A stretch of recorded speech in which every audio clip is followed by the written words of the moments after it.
music is all on the roll. It is a regular piano that you can play by hand, but I can't, so I rely on the rolls. So you actually can't play piano? No, but I can sure fix them. Nate Otto is the owner of Rum River Restorations, specializing in restoring one of music and cinema's long-lost treasures, the player piano.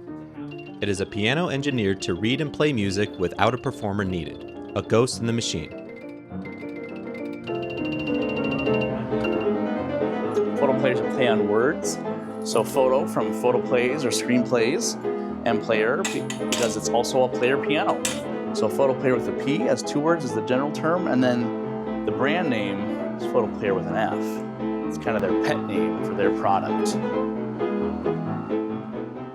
This instrument was specifically developed during the silent film era of the early 20th century to be a player piano cased with an orchestra's worth of different instruments and sound effects to accompany the silent pictures being premiered at the local movie palace.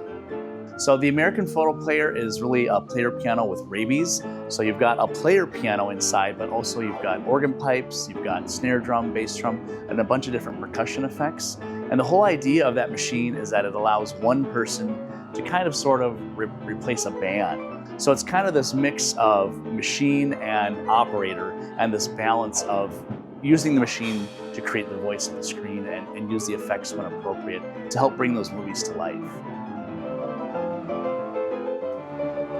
Now over a century later, one of, if not the only place left in the country where you can see an American photo player performed alongside a silent film is in Nate's restoration workshop and 4-car garage at what he calls not-so-silent movies.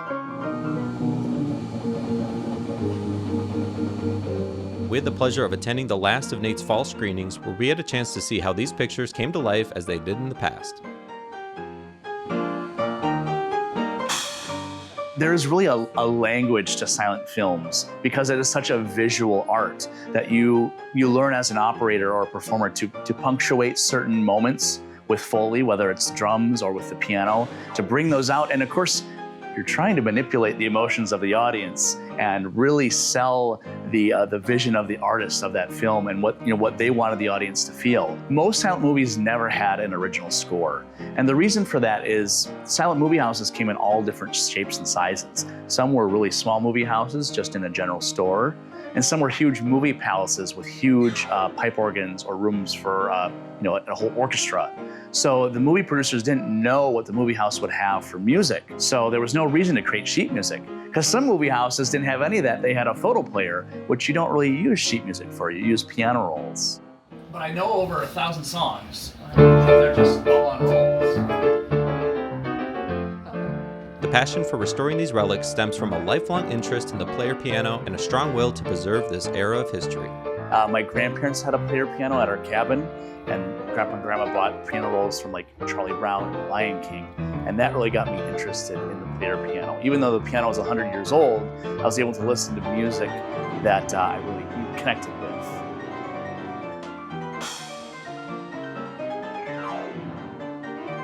And that piano broke about 10 years ago. It gave up the ghost, it wouldn't work at all. So I thought, okay, I'm pretty hands-on. I want to learn how to fix this thing. I knew nothing about player pianos, but I got a how-to book. I got connected with a guy in Minneapolis who had a shop doing it full-time. I actually paid him tuition to teach me how to fix this player piano. And I spent about 250 hours doing more of a sympathetic restoration on it. We got it going, and after that I was hooked. Knowing the insides and outside of the piano was really, really exciting to me. I'm pretty sure I'm one of the only people in the state doing it. I'm certainly the only person in the state doing it full time as a means to an end. I don't know, I'm probably the youngest person out there doing it as a business, at least in the country. And it was through the business of Rum River Restoration that has led Nate on this journey through time of finding and repairing the last of these American photo players and sharing the experiences with the present-day audience here in Anoka. The American photo player company who built this photo player, they created like 3,000 to 4,000 photo players, but there's less than 50 of those left. And of those 50, there's about 10 or 12 that are actually playable.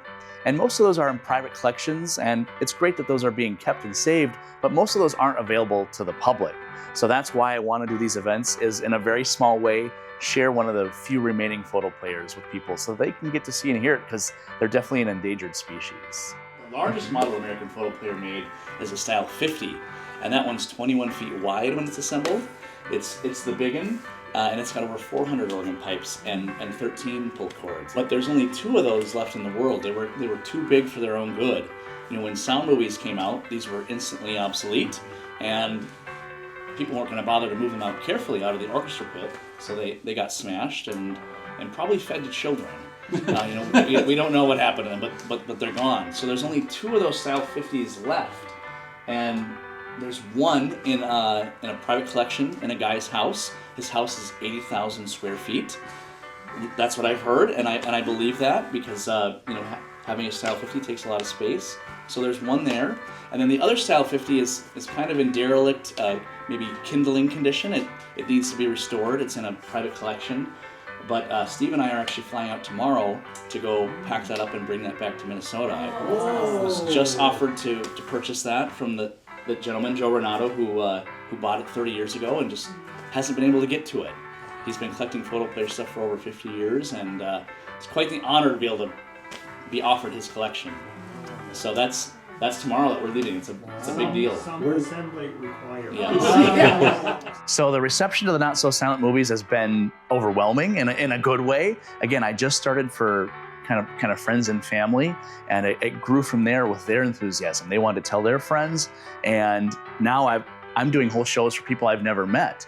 But what's really neat is I get to connect with people who have some interest from some corner. Some people who come are interested in just Buster Keaton. Some are interested in film theory and cinema in general. Some are interested in historic music. Some are interested in player pianos. So I've got a wide range of interests of people coming to these movies. Right now we have 10 chairs, room enough for 10 people. It's a very intimate setting. I would certainly like a space that, you know, has a little more breathing room for everybody. Not necessarily a whole movie palace, but some place where we don't have the table saw, 10 feet away from where we're sitting to watch the movie would be great. Some place where we can have concessions, a little more sense of hospitality.